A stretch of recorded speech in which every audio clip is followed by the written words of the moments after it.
Hello, welcome to the first episode of the new summer season of Back to the City. I'm Simon Calder, and I'm really excited that we get to open the summer season with Steve Centrific. Welcome, Steve Centrific. Thanks for having me. You're very welcome. And the reason why I'm so happy that this is happening for the opening episode of the summer season is because two of the things I'm most excited about in the summer relate to Steve. Their communion, which occurs at the poorhouse, both on the patio outside and inside the poorhouse, every Sunday, beginning this coming Sunday, June 2nd. And then there's also a music festival curated by Steve with Enemy Records as well. Dustin, is there anyone else that we should credit behind the great people? Well, yeah, my wife is also my partner in Centrific. Oh, yes, of course. So, yeah. So Centrific and Enemy Records are presenting The Great Beyond, which is a 3-day festival from Friday, July 26th to Sunday, July 28th. There's all kinds of other things that Steve's involved in too. Immediately before we filmed this past weekend, you have an annual spring event with Dustin Zahn. Since sometime in the late, maybe 2008 or so, we started annually, pretty much without really noticing, doing a party the end of April, beginning of May, and in this almost case, every year. And then once we kind of noticed that, we had a really stellar event in 2018. That was the Centrific 20-year anniversary. And I was reading a lot about the 25th year anniversary. Yeah, which was last year. Last year, yeah. So 26 years. The 20-year anniversary was a really just special, epic thing, though, that I don't know if we'll ever really be able to recreate. It was a very large, spacious warehouse here in the Northeast that is maybe not really available because there's some other sort of business in there now. Oh, I see. It was just a very it's a rare thing, especially before that time. Mostly in my days of going to things in Minneapolis, you don't really get things that go into the next day very often. So we intentionally made it I think it ended at 11 a.m. Yeah. And so that was kind of a milestone for us to be able to try and push that in that direction. Yeah. Kind of something we'd always how do we get it to happen? How do you get people to stay? And I guess the thing is getting it where people are really excited about the reason that they're staying, And so we kind of hyped it up a lot, and it worked. So we've just been since then always doing this spring party intentionally, and this year, Mind control made easy. yeah, when we start to come up with concepts for these shows, it's we just sort of start throwing things at the wall, and this one was a Dustin. Usually you can tell when our ideas are kind of hitting by if we all kind of co-sign right away, oh yeah, That's it. that's a ridiculous and silly idea. That's great. And this one, I think we all just were immediately oh yeah, it was easy to imagine this as kind of a convention at a Holiday Inn. 8-hour seminar. What's that? 8-hour seminar. Yeah, we were it's thinking this seminar held in a seedy hotel, conference center, and just that I think the mind control part of it is just kind of fitting for kind of the current state of just everything just kind of, it's hard to tell what's real, what's fake. Even our design that, you know, was used, like part of it's AI, part of it's like, you know, like the designer did it. And Which designer did you work with for that? this kid is named Pasca. I just found him on Instagram. He was from Jakarta, Indonesia. Oh. And it just happened to work out. All of his stuff, it's like he makes posters that look like they're like vintage shoe ads out of a magazine. So it had quite a different aesthetic to a lot of your other events. In a way that, with the idea of it being an 8-hour seminar and the way in which it was being promoted, seminars are filling fast, secure your seat now. It was really fitting, I think, that the artwork looked different. Yeah, I thought it was fun. Yeah. We wanted something that had like was somewhat convincing. In fact, we were kind of on short timing with it, and the kid didn't really end up delivering on the second part of it, which was a brochure. Oh, really? It was supposed to be a multi-panel brochure that Would that like have just been at the event? well, we were gonna like have them, so we had kind of talked to a couple of crew members about like kind of dressing up like Mormons and like rolling up to like the May Day parade like on bikes Mayday. or whatever. Yeah, that and would've like been perfect. also like to like just a couple other outdoor things. We were just like, instead of like trying to do like some sort of conventional flyering, we thought that would just be like funny and catchy or whatever. Totally. We never delivered on Well, it. So. lots of things were delivered. I dipped by for just an hour because I had a lot of other stuff going on, but I was determined to see how you transformed the space because, of course, you always do to some extent, and Pussy Core should be shouted out because Pussy Core is often generally behind the deco. Yeah, like all the custom pieces that are made like for, you know, is all Andy, and she's been our lead deco person since basically the end of the pandemic. I think like the parachute, is that Pussy Core or is there a different story behind the That's parachute? like kind of like a tradition that came from just, I think like we bought parachutes back in like 2001. Okay. I started doing parties in 1998, and in 2001 I was doing some parties. Mike G from System. Okay. Oh, Mike yes. Gervais. Yeah. He and I were doing some parties together, and we came across a good deal on a bunch of cargo nets and parachutes, and we bought like the whole lot, and we had like, you know, enough to fill a gymnasium a couple times. And so over the years, that was like the signature thing for our parties because especially then, like the first few years like of us doing stuff, we were like kind of in like more conventional spaces, like just kind of where you could be, you know. So that's a way to radically transform the conventional space, by putting Right. like you do with Space Yeah. Heater, with the inside of the pool house. We don't want to see the bar signs. If it was a space that was like not really a warehouse, but like say just like maybe it was a lobby of some place or Right. whatever, you're like, all right, we need to transform this, you know. I experience that as important. Why is it so important, do you think, to transform the space in that way? Well, I mean,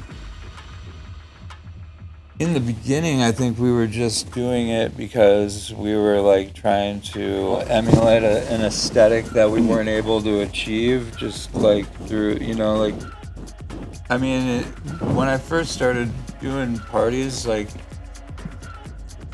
we did like one little like loft party, and that was like the first thing we did. And then after that, like everything was in like either a coffee shop or a hockey arena or a community center or, you know, just like kind of boring, drab places. But like it was like survival at that point because it was kind of at that like after the crash of like the rave scene had already kind of started, like where like all parties kind of got busted mostly, other than like bigger things that were like sort of sanctioned and like, you know. So there was like kind of this uncomfortable period at that time where it was like event centers, community centers, old schools, you know, things. And like before the clubs would really let us do stuff, and then as the clubs started letting us do stuff, it was like, well, I don't want this either, you know. Big, and so like Heineken sign or it whatever. just kind of became our thing. But in recent years, I think it becomes more a thing of like, you know, maybe we're a bit more pretentious, but it's like kind of like a bit of like, I'm super into like wanting to like give like a kind of a platform for like people having like a psychedelic experience or like a, you know, some sort of like deeper experience. And I think that like the setting and how you set people up for that is like kind of everything there. Absolutely. And so it's the conditions under which a given experience is much more likely to occur. And it's also like an interactive art piece too, you know, like we're like doing these like kind of concept art things where we come up with some goofy name or idea, and then we like kind of like all kind of do our part, you know. Like for this last thing, people were kind of just running with it in their own direction, and like, you know, like Andy had like a million like really good ideas, which he like always does, you know. And Splitter seems like there were two chill out spaces. Yeah. So which one was Andy Pussycore and which one was? Well, that was both were her. Both were Andy. Okay.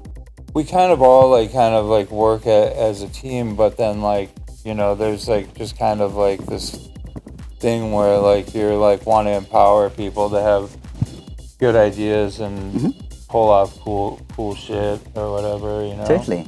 Jasmine and I, like we do like say like the communion stuff just together, and then like several other parties of the year together, and we have a certain way that we work together and dictate things to like how it's going to go down to the other people who do stuff. And then like when we work with Dustin, there's like a whole other way that we like all kind of work together, you know. When it comes down to things like the art and especially the deco art, you know, like a lot of it is like we already have a concept, there's a flyer, there's like things to work with, but then there's also like whatever the general like theme is, you know. So it's like there's a lot for someone to like kind of grab onto and kind of like run with, especially for the Great Beyond, like where the team can be a little bit more expansive. Say from the beginning of Great Beyond, like the art direction that happens for like the poster design and stuff was based around Carolyn Kopecki's Siggles. We already had a relationship of her doing illustration for things for like communion. She did like the devils that like we have for communion. Absolutely. She has stuff that she's just like does, and we like it, and she's like passionate about giving it to us. And then there's times where we're like, oh no, we have this idea and we'd like to see it like come to life. Like the goats in the space helmet thing. Like originally I was like, I want like space like monkeys or something, and then she came back with the goat. Like that was more fitting for like the Great Beyond farm. Right. Know? Oh, totally. So, the farm. You know, so like there's like this kind of like tension that happens like back and forth where we kind of all grind out these ideas, you know. It's refined. And you know, I'll just have an idea and I want to do it, and then I kind of will go to everyone else and just say we're doing this, or like should we do, depending on what the dynamic of the event that we're doing is, you Sure. know. How about all the raccoons? Jasmine had like the whole like siren concept. Oh, yes.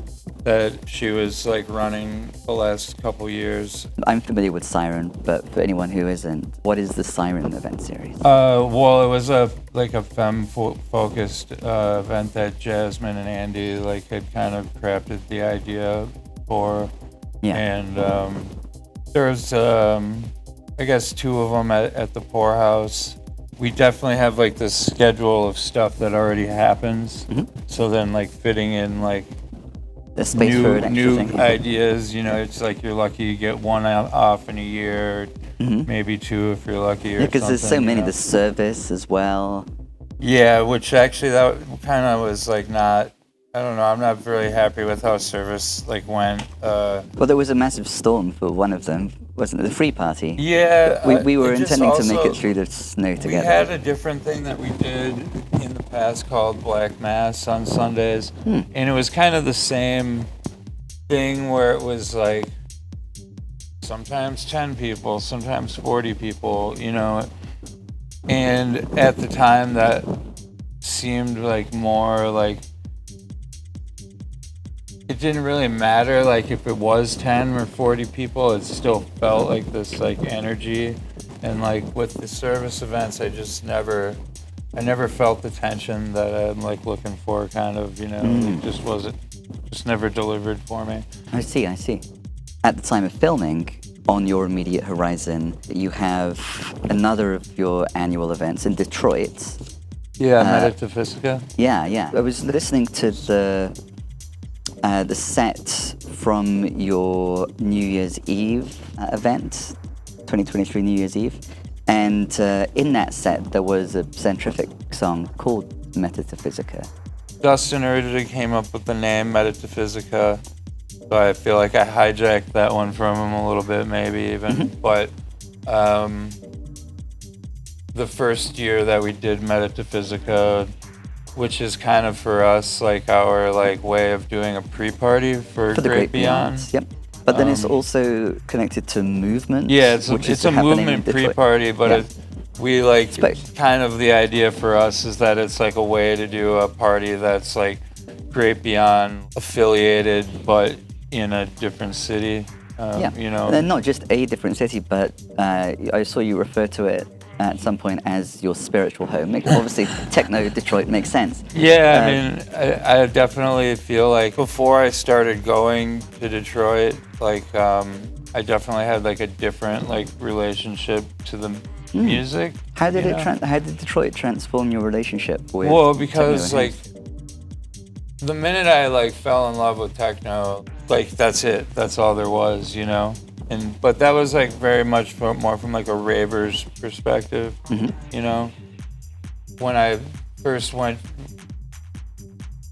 to Detroit, like the first time, like it was like, okay, now I'm like feeling like more of this like origin thing, and then, you know, like from there, like start reading, and then became like more of a like fan academically of things, like in understanding like the building blocks of how we get to where like I even find techno, you Absolutely, know? yeah. Then shortly after, then like that's when the electronic music festival started. That happens for, you know, that's Now Movement. We would go every year. I think I've missed like maybe 3 or 4 years in the 20 some odd years they've been doing it, you know. So it became like a very important like part of like the whole experience for me. Did it help you to understand the DNA and of what you were already drawn to? Yeah, I mean, because as a raver, I'm not like thinking about like coming up in this like, you know, I'm going to parties in Chicago. I'm like loving techno and acid and house music, but I'm not really like putting together like the like math on it, like being like black music. I'll be frank that like for me, coming from like a rock background, or Yeah. like more like rock and industrial and stuff that I was into previously before hitting techno. Like when I found techno, I found it like an escape from like everyone's like problems and stories, and like I was like, I had kind of like been disconnecting from like the music I had grown up on, Because there's like a lot in of the story late in that. 80s, early 90s, and was Yeah. like listening to a lot of jazz and stuff. Less story there. Yeah. And then all of a sudden, like I found techno, and I was like, no, this is like what I want to do, you Right. know?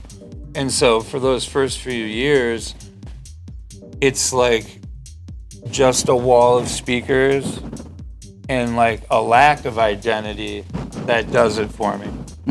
You know, like I'm like cool with that. Like I really just like connected to the coldness of like not having to be connected to like what the DJ is saying, other than how they're saying it through the rhythm. Yeah. And the music that I liked was like very stripped down and cold. It was like minimalistic techno, and then like house music was like pretty much like kind of like everything for me. Yeah. But I wasn't really like necessarily like thinking about anything except for my own enjoyment and going and having fun. It enabled you, Steve, to break away from some stories you tell about yourself, or getting wrapped up perhaps in all of the baggage that goes with the lyrics and so on Right. that you were listening to before. You recently shared, relatively recently, a video where John Jamin Collins was explaining the reason for wearing masks initially, saying because when we DJ, we're the vehicle for getting the music out to the crowds. Whereas today, it's all about the DJ. Cut. Yeah. So that seems to be fitting with the initial appeal of techno for you, where it's less about the person of the DJ, and the DJ is the vehicle for this collective experience, and that fits with the idea of communion. I really like the consistent kind of spirituality focus. We've got communion, we've got black mass, we've got metaphysics and metaphysica. And I think there is something, especially once we introduce the transformation of the space component that we began by talking about, where it does enable a kind of breaking free from limiting stories and remove some of the blinkers. But then I sense you're suggesting that your relationship with it and understanding more about its history is kind of transformed, and it's less about the opportunity to free yourself from certain trappings. Or Absolutely what not. Is it like? What's it like I now? just also have like, I also just feel like it's important to like also know that stuff and have that like like history and knowledge, and also know how it all got to me. What drives me more than anything is that like experience that's like where we diminish the differences between people. Yeah.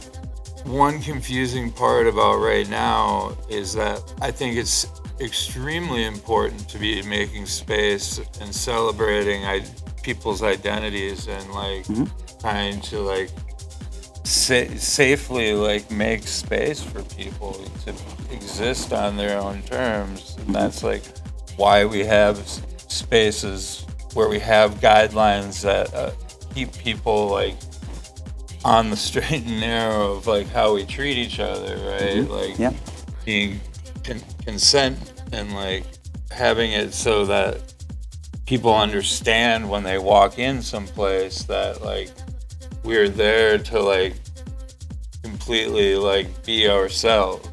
At the same time, the whole reason to be there is to diminish the differences between us. Yes. So with as the, much with as the we're help of the there to music. celebrate the differences between us, Yes. there is no reason for us to even get in the room together if we're not trying to create this like bond and understanding and this like next level of acceptance. I'm following what you're saying about the paradox, essentially, of the whole point is to come together and to be freed from our separateness to some extent. Right. And at the same time, inclusivity is key.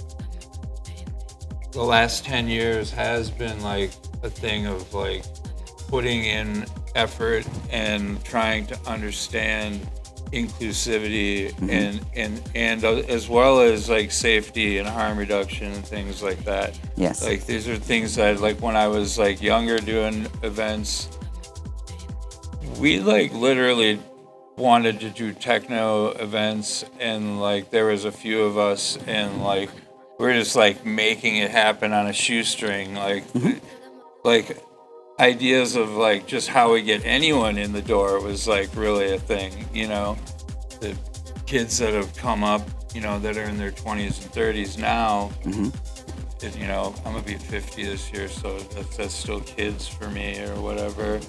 They come from a time where like identity has like been a focus, you know, and making space for identity has like been a real thing that's been like on the table the whole time.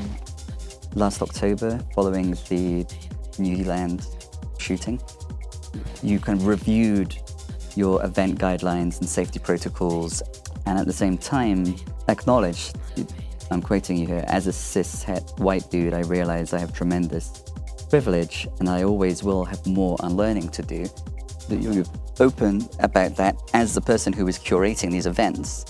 How can I be as intentional as possible to make sure that this is the safest space that I can make it be?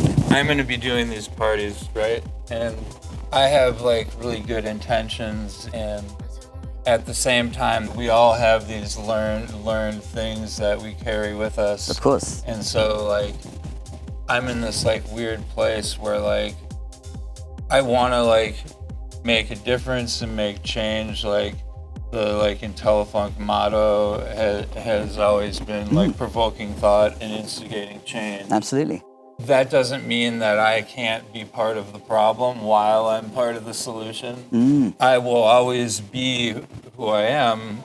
So have to like come to like terms with like what's sustainable and what actually like is like in effect within the walls of the events that I do.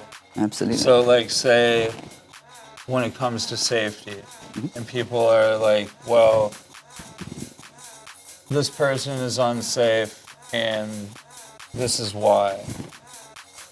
That's really hard to work with if it's not something that happened within the walls of your event. If it happens at your event, it's really easy to offer people that confidence that you're like gonna handle something. Yeah, this person is 86, the security has a photo of this person. There's no way that this person is going to be able to come back into the venue and do the same again. I try to not promise more than what I can actually offer. And so I've definitely made mistakes doing that in recent years, and so like I try to be as like open about things as possible and just like not like really be defensive, but to try to be accountable to things I can fix, right? Totally, yeah. I think the accountability is kind of like what we've been trying to foster in our own culture, you know. I make mistakes just like everybody else does, and so like when you like are ready to like talk about it, fix it, change patterns, well, there you go. That's what's gonna make for a good like community. Totally. You know? It's another way of thinking about the paradox that we were kind of landing on a moment ago is, I think, on the one hand, techno and participation in the culture is freeing and can help break patterns. Your experience of the music and response to the music, especially in a transformed space, frees you from yourself and breaks you away from some patterns. But then as the person who's curating the thing, then you're still Steve, and it's important and you recognize the importance and the responsibility that comes with curating it in a way that maximizes safety and having these really clear guidelines and making it clear that if someone does not abide by those guidelines, they will be immediately removed with no refund.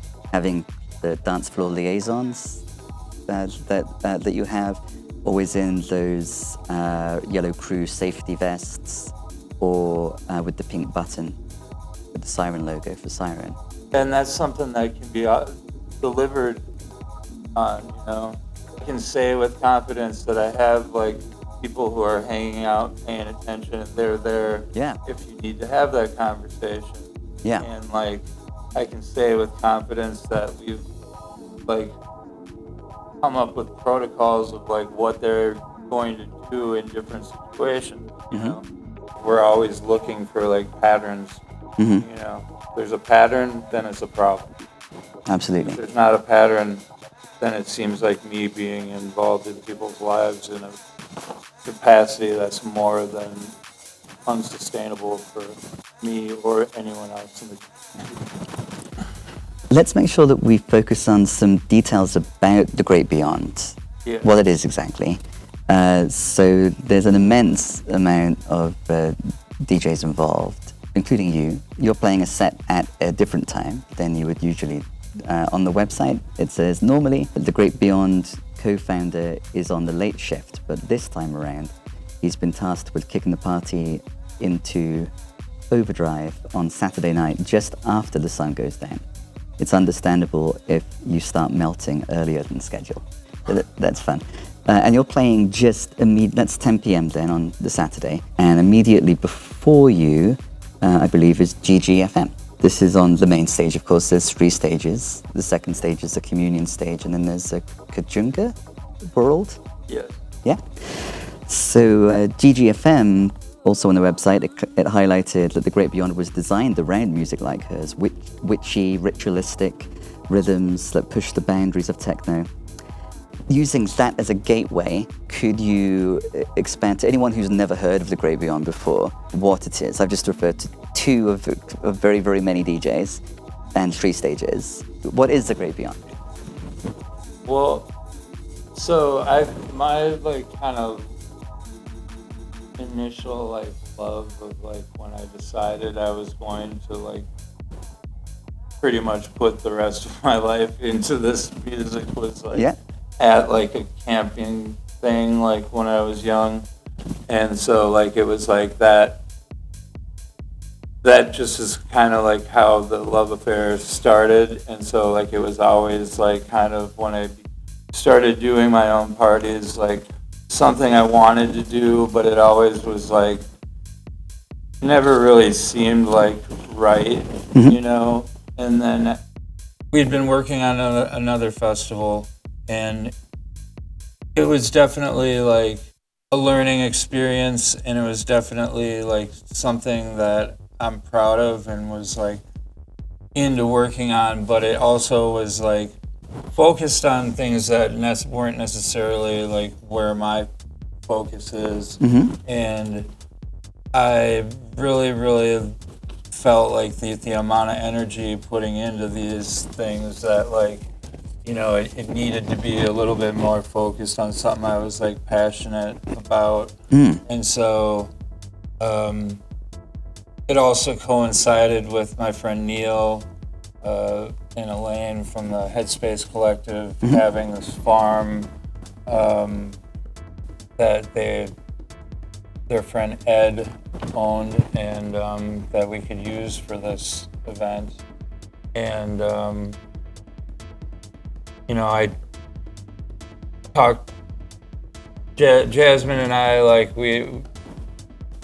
I don't think she ever had any hesitation in doing it, so I shouldn't say I talked her into doing it, but I like, you know, kind of laid it out that this is where I wanted to go with things, and she was full support. And we felt that it was best if we like did it with Dustin, because like we, you know, Dustin's on a lot of like work historically with Dustin that's really good.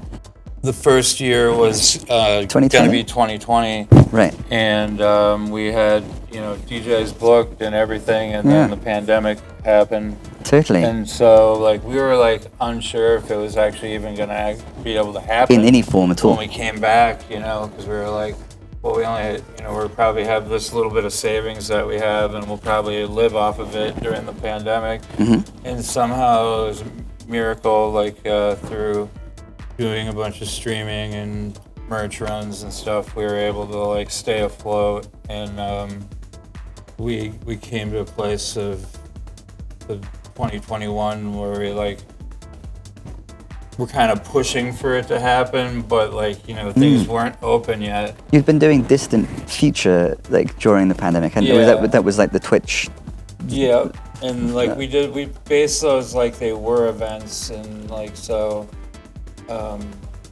we put a lot of effort into them, and they were a lot of fun, and it kept us like in the habit of just doing events. This provides us a good opportunity to talk a bit more about Communion and what Communion is, because Communion season 14 was about to start when the pandemic hit. Yeah. And at the time you were sharing, this is going to be a weird one for sure. House music is probably what we all need right now. But so on the one hand, viscerally to be together in the same place and to be responsive to techno and house is a very, in my experience, good experience. But obviously, again, there's a whole different level to the safety concern, right? In that context. So it was kind of like with Great Beyond, we knew if we could do a stage that was completely outside, that we could probably get things to work if we were able to like get out the lineup by May, which is like still like a ridiculous like short time, And even at the beginning of April, most agents were still reluctant to like want to do anything, But within that month, things really started to like open up, like everywhere, and we were able to sign the contracts and like drop the, event like pretty much that week. I think we pretty much had it out, and we sold most of the tickets like right away, just because people were like you were yearning, needed to go. Yeah. I mean, with it being all outside, that fits with the concept of the Great Beyond. I feel. Yeah, and I mean the thing is the Great Beyond, like for me and Dustin and Jasmine, the main idea of like what we're trying to do there is have this like outdoor like communal experience of especially like late night, early morning dance floors, exclusively because of the idea that that's the music that we always really like. It's our favorite stuff. That's a good reason. We like the, I guess, kind of classy, weird, like spacey techno and house music, and we always like every year we have one kind of legend of techno. This year it's Steve Rockmid, but we really wanted to have an event that focused on that stuff, because like it's what we're passionate about, but it's like really not something that works here in the city, like in a warehouse as well, or at Communion on Sunday afternoon. It works, but the experience is much different than what the music is capable of delivering. But that farm is the ideal context away from the city. Yeah, with these open I think stages. the thing about it is being a destination where you are and you stay delivers a different experience than going to an event overnight or like for a couple hours or whatever. Because when you're there for the weekend, like you end up spending time with the music differently and with the people differently. And it delivers in a different sort of way, and like that's for us, that is like the main drive of that event, is like trying to create, like, we're putting together like alchemy, Yeah. you know, like of these different like elements of what it takes to have this like next level of experience with the music Yeah. that it can deliver there. Yeah. And like literally that's like the whole idea behind the Great Beyond, and why the certain artists that we book, because they are like the artists, like say like the GGFM, their music's very like it's definitely, I'm still considering it techno, but it definitely has a lot of influences of a lot of different stuff. Very like a lot of very tribal influences, and like kind of a, you know, even like it's like very psychedelic. It's very pushing boundaries of like not really just being able to say like, oh, that's just that, you know, techno. You know, it's like very, very broad. Yep. And I think that you can get away with booking these acts in town here or at like other kinds of events. It's just that it like hits differently In that context. Yeah. Yeah. On the website, it highlights it's a 3-day experience dedicated to techno and house music. Sometimes less is more. The Great Beyond will focus on a tighter communal experience by emphasizing fewer stages and shorter walking distances. We'll go through this together and strengthen standing relationships or create new ones along the way. It really does feel like it's a journey into the Great Beyond, and it's through the portal of this farm. Yeah. It's super important, I think, you know, like this kind of like gathering and this kind of experience together. We try to not let it get to be like too culty, you know, at the same time as it is kind of culty, you know. We just try to keep it like more about like what the experience, in that everyone is bringing their own like thing to the table and make space for that thing. Totally. But also realize that we're here to diminish the differences between the identities as well. Totally. You know, like we are trying to come to a place where we're all one thing, you know, and like that was like you brought up the I took my son to Submerge Records in Detroit, which was where that John Collins was from. Yes. And John, he gave my son and I like a really great tour. I've done the Submerge tour before, but like you know, like my son's 14. He's not like super into the techno or like. He's into graffiti. You know, he's into graffiti. Yeah, he's a good artist. He's a great kid. But he made a good effort to hang out and like listen to John and like take the tour in and like you know. And he made this great comment, you know, because he did a lot of talking about underground resistance and it being protest music and very much rooted in the politics of like racial lines in Detroit. You know, to Miles, he said, Are you familiar with the movie Black Panther? And you know, it's like, you know, this is like black futurism. And, you know, he explained like the connection of like basically how underground resistance was like very much connected to like what that movie kind of is, you know, and it was except for maybe like the real deal, you know. Right. And Miles like completely could make that connection. John said something really cool at the end where he's like, you know, the future we're looking for is like one that's like includes us all, you know, in a place where we all like support and include each other, you know. And I thought that was like a really powerful like statement. Definitely.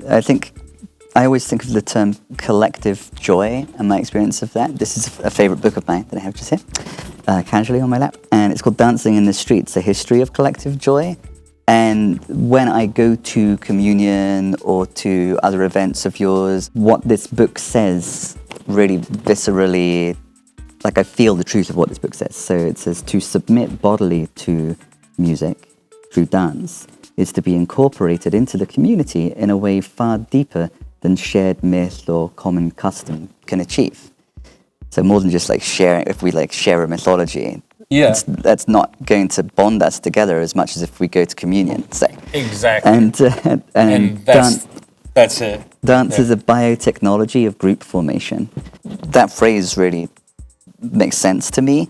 The name communion really fits because of this kind of thing, I think. Yeah. I mean, perfect. at the first, like, I had to fight for it to even be called communion. I think I'm sure with Dustin. I think Dustin was in. But Jay, for sure, I had to fight about it. The first few years, we just were like called it Solera, because it was at Solera on Sundays. But it was named communion from the get-go. Like we had an argument about it in the beginning, and then we just never really used it until we had to have a name. And then I was like, we already have a name. Justin and I were wanting to do something like that for a couple years before we were actually able to pull it together. And the guy at Jay who got the third partner, he was kind of the one who got the venue. Okay, so and then it moved to Crave, and then I liked your book, 10 years after the shift from Crave. Oh yeah. And the story in that post is really it was pretty intense. Like it was like a whole shift, because when Dustin and I first wanted to do it and started working on making it happen, we did it with Jay Strangelove, and at the time he was kind of more like he played more house. Yeah. And through the process of the few years, he kind of shifted into more of an EDM kind of phase. Maybe it was still somewhat house, but not in the traditional way. Yeah. So for us, it was just kind of splitting, Totally. And in the beginning, the fact that we all had different crowds, was a good thing. It was this Sunday rooftop thing where bringing people together from the different crowds, that communion, people. Yeah, it was cool. It felt good that it was these different crowds and stuff. The first 4 years were at Solera, and that was it just had a feel there, When we moved to Crave, kind of Jay also had a job at Crave, so it was it kind of changed, and the structure of Crave was much different. And it was kind of nice. They had good food and good drinks, and they were pretty accommodating to us. Yeah. The first year, the second year, it started feeling a little strange. Mm-hmm. And then after that season, they came to us and they wanted us to change the format into more of a Vegas style thing, whatever that means. I don't I don't do all that, so I don't know. But just probably more emphasis on people getting bottle service and bullshit. Just drinking lots and it being really loud, and not so much on the ethos. Yeah, they just wanted different music and but they were trying to be super accommodating, convince me of doing it. And I was I don't know, I think I'm gonna move on. And they were well, no, just do it for the first few, and we'll show you that it's gonna be cool, and it's And then instead, and I was I went, and it was the first week that everything kind of fell apart. It was just a really they were all the talk was all friendly. Well, the drunken owner of the place came up in my ear and was he was I told you never to play this music in my, or he said never to play this shit in my club again, which I thought was funny because it was it's like barely a club, you know. It's like a Right. restaurant. Totally, but, you know, totally. Yes. and I just was like, I can just go. It's that easy. Mm-hmm. And we did. It's been a complete change of like what it is since then. Yep. But I think what it is more like what we wanted Intended it to be in the from first the place. beginning. Oh, that's cool. You know, Yeah, very cool. it's just different groups of people that are being brought together than were in the beginning. Yep. Which isn't exactly, some of it was out of like, hey, this is the way we, get a venue. It wasn't like techno was going on in the downtown clubs really much. Mm-hmm. Yeah, so, I wouldn't have thought. I wouldn't have thought so. So it was like it there. at the least we were like we knew we wanted to get something going that was in like downtown or whatever. Yeah. But like we also were like, well, the weeknights suck. We've already done that. We want to do weekend stuff, but Sunday is really like the only time when like they're not doing something that they know they can make more money. Right. So like we were like, this is really our window here, Sunday afternoon, we like know that they'll be closed. But what's perfect? And if we can make them some money, then they'll be happy, Yeah. Like that was literally how it got to work. Yeah. Communion, obviously Sunday communion. Let's focus on the history of communion a little bit more as we are on the cusp this coming Sunday of, is it season 18? Which season is it going to be? Yep. So a whistle-stop tour of some past communion stuff. Sunday, July 15th, 2015, you shared at one point, was, in your opinion, the peak communion Sundays moment of all time. What happened then? That was Sebastian Mueller, Menologue, was the headliner, and it was just a really special day. When we moved out of Crave and we went on our own, the first, we had nothing those first couple of years. We had like literally like no CDJs, no speakers, no anything, And so like the first couple of years, everything was kind of donated, and people like donated their time. Playing for free.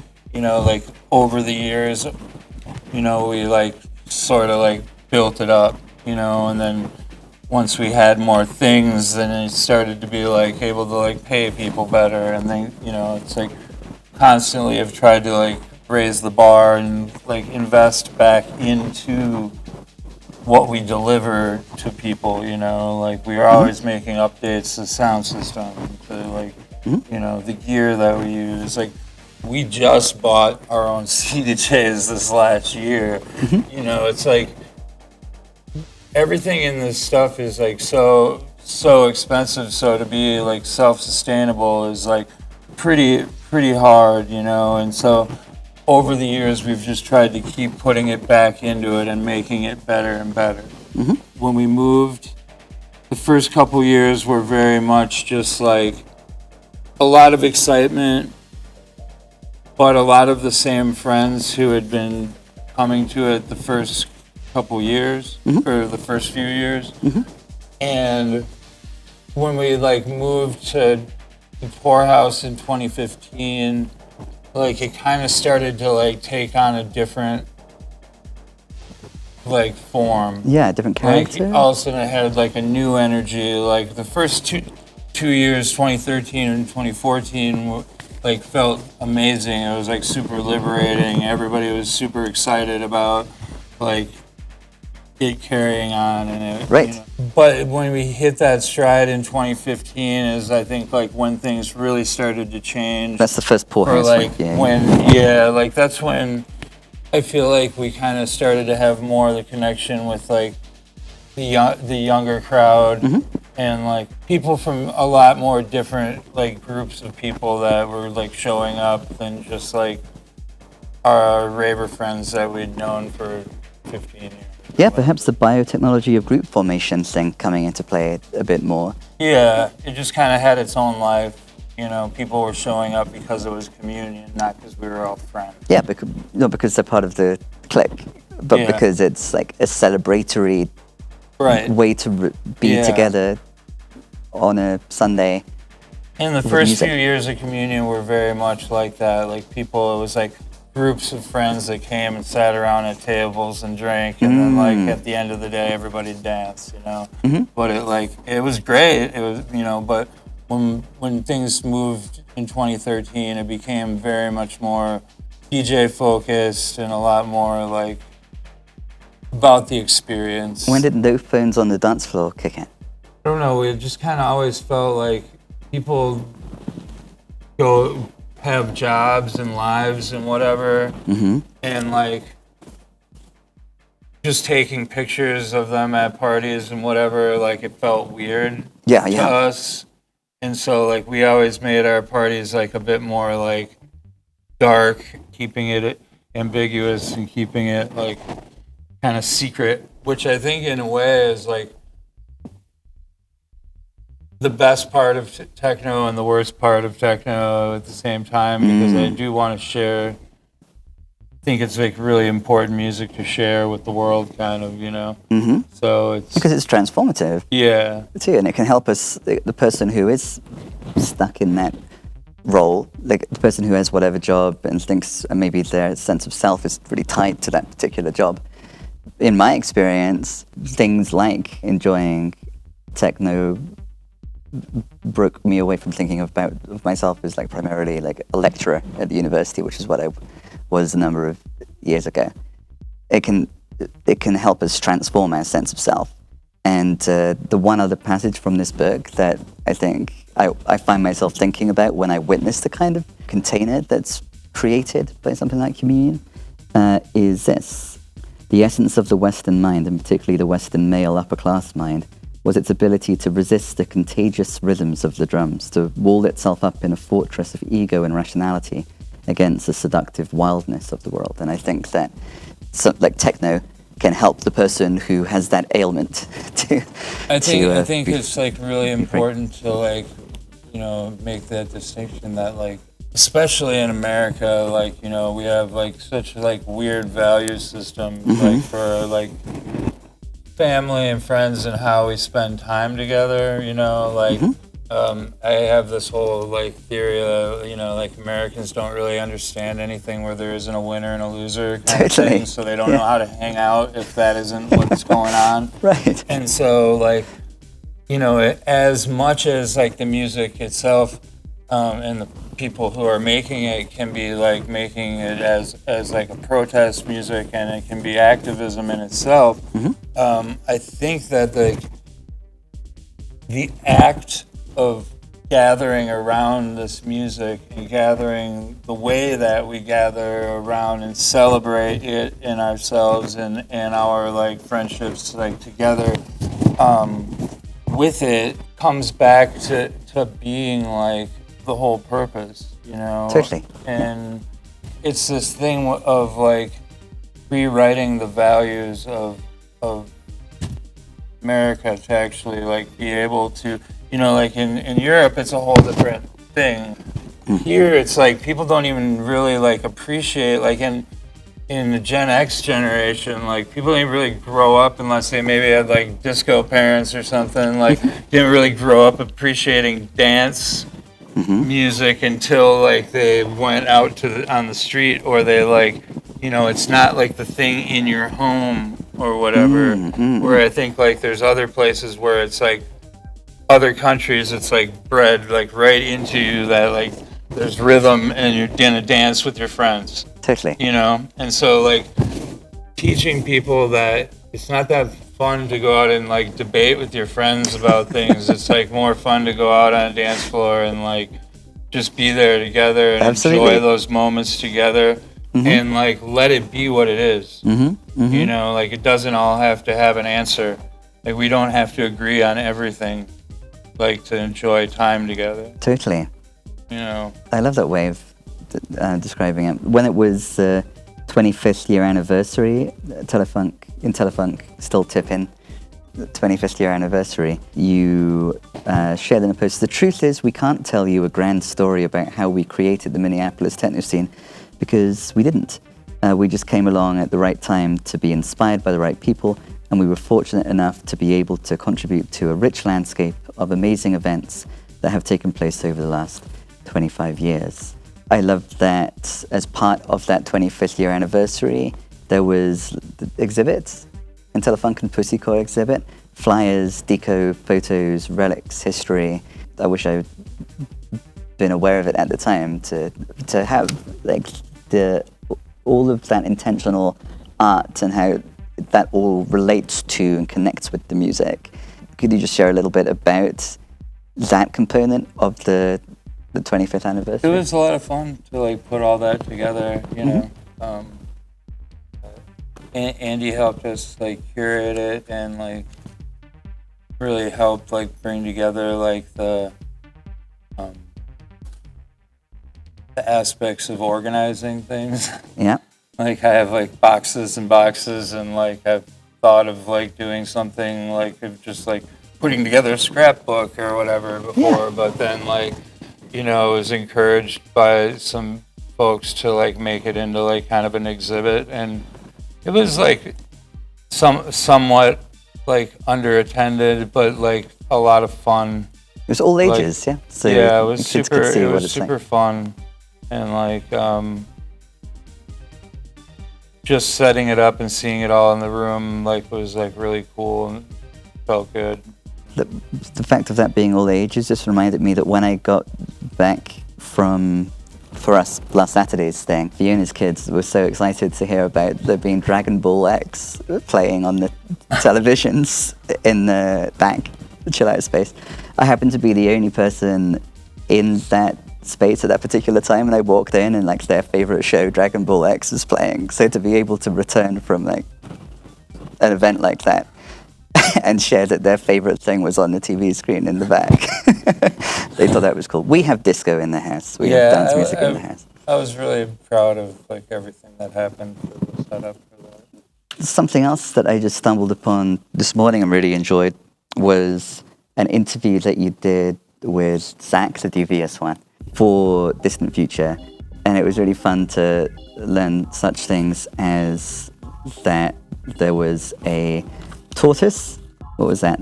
What kind of African tortoise living at Zach's space for some time? Yeah. He was keeping that alive.